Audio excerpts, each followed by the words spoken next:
उपस्थित सर्व पत्रकार बंधू भगिनींचं मी स्वागत करतो. प्रथमतः आपल्या सर्वांची क्षमा मागतो की दुपारी 3ची वेळ दिली होती आणि काही बैठका लाभल्यामुळे यायला उशीर झाला. आपल्या राज्याचे लोकप्रिय मुख्यमंत्री माननीय देवेंद्रजी फडणवीस साहेब यांच्या नेतृत्वाखाली जलसंपदा विभागाच्या वतीने गत वर्षापासून जल व्यवस्थापन कृती पंधरवड्याचं आपण आयोजन करतो आणि आता दुसरं वर्ष आहे आणि हे वर्ष पुण्यश्लोक अहिल्यादेवी होळकर यांच्या त्रिशताब्दीच्या निमित्तानं गोदा ते नर्मदा या जलयात्रेचं आयोजन करण्यात आलं आहे.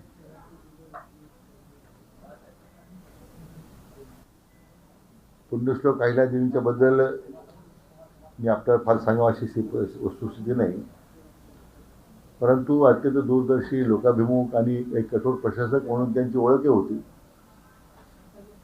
आणि महत्त्वाचं त्यांनी जल व्यवस्थापनामध्ये अतिशय उत्तम काम केल्याचं अभिप्रेत आहे, आपला सर्वांना अभिप्रेत आहे. आणि त्या अनुषंगानंच त्यांच्या स्मृतीला अभिवादन करण्यासाठी आपण ह्या यात्रेचं आयोजन केलेलं आहे. 25 तारखेला सकाळी 11 वाजता श्री क्षेत्र त्र्यंबकेश्वर मधून यात्रा सुरू होईल.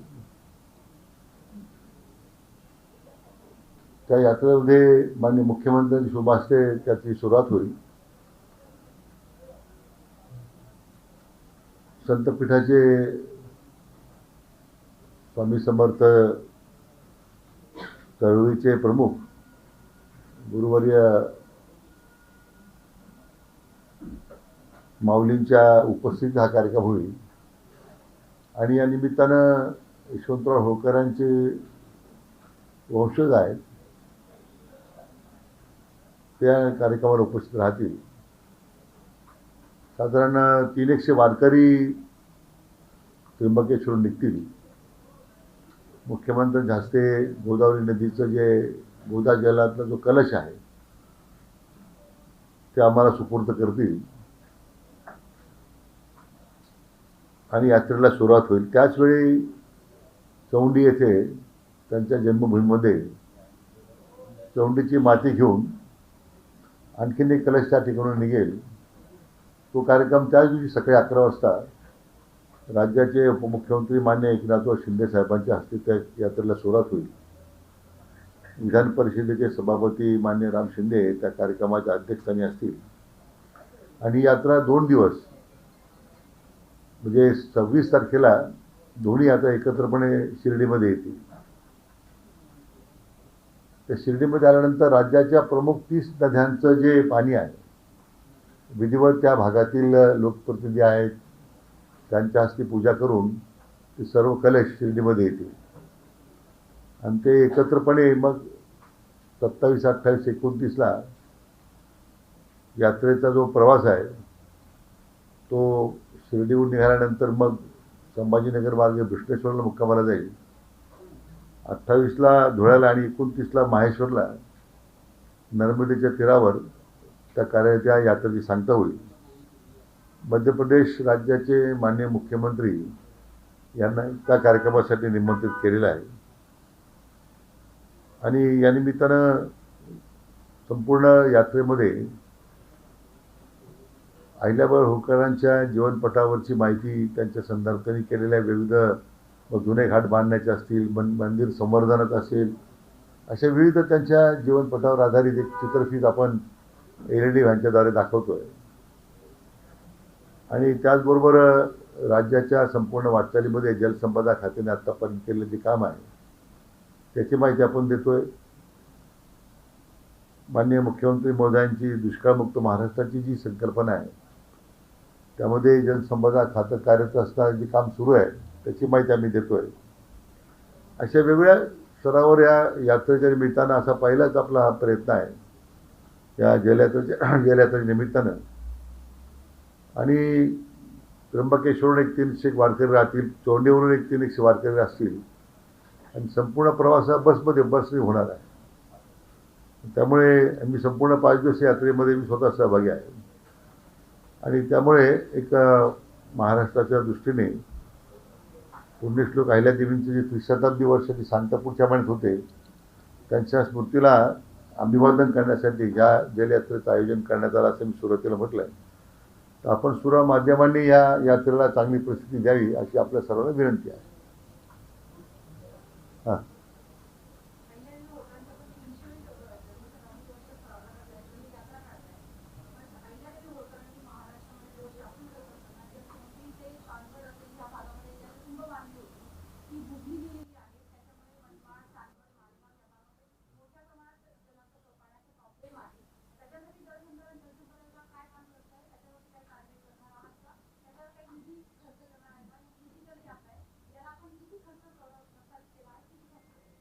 नाही, ह्या संपूर्ण त्यांनी जे उभे केलेले जे पाण्याचे स्रोत आहेत किंवा आता बऱ्याच ठिकाणी ते बंद झालेत, अतिक्रमण झालेत, काय आता मेजर काम हे जलसंधारणाकडे आता आलेलं आहे.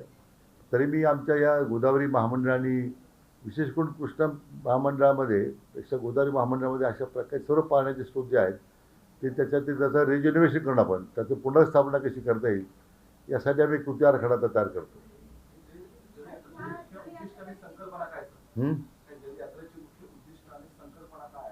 संकल्पना मी मग म्हटल्याप्रमाणे त्यांच्या स्मृतीला अभिवादन करण्याचं एक त्यांनी जे पाणी समुद्रामध्ये काम केलं आहे तेच आता राज्य सरकार कसं काम करतं आहे, कसं काम सुरू आहे, हा संपूर्ण दौऱ्यामध्ये शेतकऱ्यांच्या समोर आम्ही ते या चित्रफिती माध्यमातून जे काम झालं ते मांडतो आहे, भविष्यातल्या योजना मांडतो आहे, त्यांच्या कामाला अनुसरून जे आम्ही आता काम पुढे नेतो आहे त्याचं एक लोकांना समोर ती मांडणी करावी हा त्या पाठीमागचा प्रयत्न आहे. या यात्रेच्या माध्यमातून जनजागृती आहे ती तुम्ही करणार आहे, पण जलसंवर्धनाची जी उपाययोजना आहे तो नेमका संदेश कसा लोकांपर्यंत? आता ज्या म्हणून म्हटलं ज्या वेगवेगळ्या उपाययोजना आपण करतोय त्यामधून शेवटी पाण्याचं संवर्धन करणं हे सगळ्यात मोठं आव्हान आहे. मग वेगवेगळे जे प्रयोग आपण राज्यामध्ये केलेले आहेत त्यातून ज्या काही यशोगाथा आहेत त्या सुद्धा मी त्यापुढे मांडतो, त्या यात्रे दरम्यान मांडणार होता.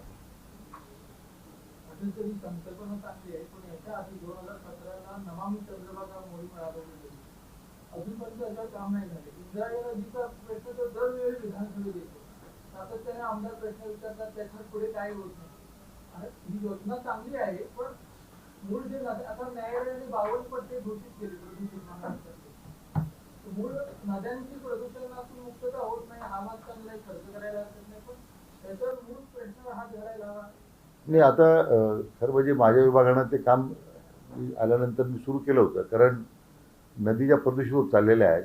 तर डाऊनस्ट्रीमला सुद्धा आमच्या वॉटर सप्लाय स्कीम्स आहेत, आपल्या सिंचनाच्या तिथे योजना आहेत. त्याच प्रदूषित पाण्यामुळं त्या भागातल्या विहिरींचं पाणी प्रदूषित होतं. मोठे चॅलेंज आहे ते. परंतु आता माननीय मुख्यमंत्र्यांनी मला वाटतं नवीन आता जे प्राधिकरण केलेलं आहे त्या नद्यांचं संवर्धन करण्यासाठी, प्रदूषणमुक्त नदी करण्यासाठी. नाही, आता तो गेल्या मंत्रिमंडळात तो निर्णय झाला तसं प्राधिकरण स्थापन करण्याचा. नाही, नमामि चंद्रभागेचं मला कल्पना नाही, पण ही आता जी नवीन याच्यामध्ये या सगळ्या पर्यावरणाच्या जेवढ्या बाबी आहेत त्यामध्ये त्या अंतर्भूत केलेल्या आहेत. पण आम्ही जरा माझा प्रयत्न असा होता की हे संपूर्ण नदीकाठची जी आता पुणे महानगरपालिका आहे, नियम असा आहे की 80% पाणी जेवढं वापरतात महापालिका, मग कोणत्या महापालिका असू दे, त्यांनी 80% पाणी रिसायकल करून नदी सोडलं पाहिजे. तर आम्ही बिगर पूर्ण होतं ना माझं, आणि ते बिगर सिंचनाचं आरक्षण वाढत चाललं आहे. ते त्यामुळे खालच्या शेतीला ताण येतो पाण्यासाठी, म्हणून हे केलं. आता बऱ्याच महापालिकेमध्ये 20% सुद्धा पाणी रिसायकल होत नाही. आता आत्तापर्यंत आमची भूमिका अशी होती की ते प्रदूषण मंडळाचं काम आहे. मी आल्यानंतर आम्ही तो पुढाकार घेतला होता आणि मी असं म्हटलं की सगळ्या ज्या महापालिकेला आम्ही जेवढं पाणी तुम्ही रिसायकल करणार नाही आता तेवढं पाणी आम्ही तुमच्या कोट्यातलं कमी करणार आहोत. त्याशिवाय पर्याय नाही, काही कठोर निर्णय करावे लागतील. नंबर 1. दुसरा मुद्दा, जेवढ्या आता ग्रामपंचायती आहेत त्यांच्याकडे आर्थिक स्रोत कमी आहेत, नगरपालिका आहेत. आमचा प्रयत्न असा आहे की क्लस्टर अप्रोच करायचं, म्हणजे नदीकाठच्या सगळ्या ग्रामपंचायतीचं नगरपालिकेचं पाणी क्लस्टरमध्ये गोळा करून ते आपण रिसायकल करू, आपण एस टी पी बसू. आणि आपण ती नदी पाणी स्वच्छता करण्याचा प्रयत्न करू. आता आमच्या प्रयत्नामध्ये आता हा जो नवीन जे प्राधिकरण आलेलं आहे तर ते इंटरफेस कसं होईल तो आता आपल्याला ते आम्हाला पाहावं लागेल एवढं. यात्रेनंतर यात्रेनंतर यश अपयश म्हणजे जे मोजमाप आहे ते त्याचा तुम्ही आढावा घेणार आहात. आम्ही घेऊ, पण यू आर द बेस्ट जज. तुम्हालाच त्याचा जास्त अंदाज येईल. अहिल्याबाई होळकरांनी 250 वर्षापूर्वी ते सगळं जलव्यवस्थापन वगैरे सुरू केलं तेव्हा भ्रष्टाचार होऊ नये म्हणून ते उपाय केले होते का? नाही, आम्ही तोच आदर्श आम्ही पुढे चाललेलो आहे. त्यांनी जे काही आदर्श आमच्यासमोर निर्माण केले त्याची अंमलबजावणी आम्ही करतो. म्हणजे काही शिक्षा होती का? हात तोडला, पाय तोडला अशा त्या काळात? नाही, त्याची मला कल्पना नाही. पाणी चोरणार आला किंवा सिंचन प्रकल्प अर्धवट ठेवणार आला, काही शिक्षा होत्या? आम्ही ते म्हणजे माझा अभ्यास पूर्ण झाला नाही माझा अजून. एल-निनोच्या प्रभावामुळे मान्सून कमी होणार आहे, पावसाचं प्रमाण कमी होणार आहे. त्या संदर्भात काही उपाययोजना करणार नाही, आता अल्निनोच्या पार्श्वभूमी हां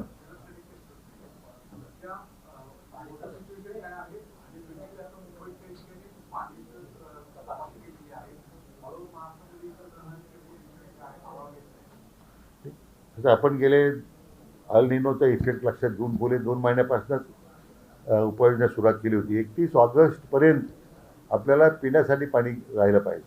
कारण आता जरी मान्सून डिले झाला तरी पूर्वी जूनमध्ये सगळे साठे संपायचे किंवा मेमध्ये सगळे पाण्यासाठी कमी व्हायचे. आता आपण 31 ऑगस्टपर्यंत त्याचं नियोजन केलेलं आहे. प्रायोरिटी ड्रिंकिंग वॉटरसाठी जातं आमच्या दृष्टीने.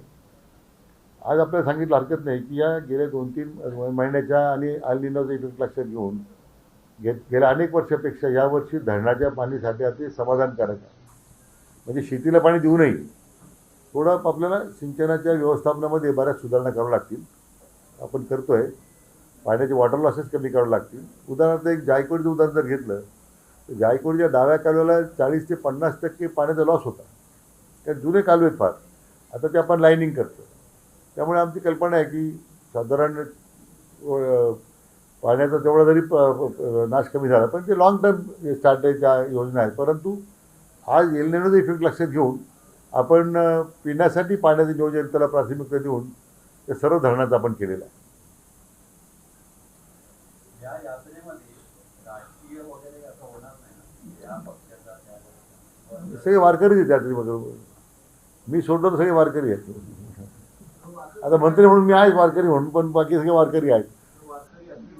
आणि स्वयंसेवी संस्था किंवा ग्रामपंचायत स्थानिक त्या सगळ्यांना आपण इन्व्हॉल्व केलं आहे. त्या प्रवासामध्ये ज्या ग्रामपंचायती येतील, ज्या नगरपालिका येतील त्या कार्यक्षेत्रातल्या लोकांनी सहभागी व्हावा अशी आपली कल्पना आहे. कारण तशी विनंती केली आपण.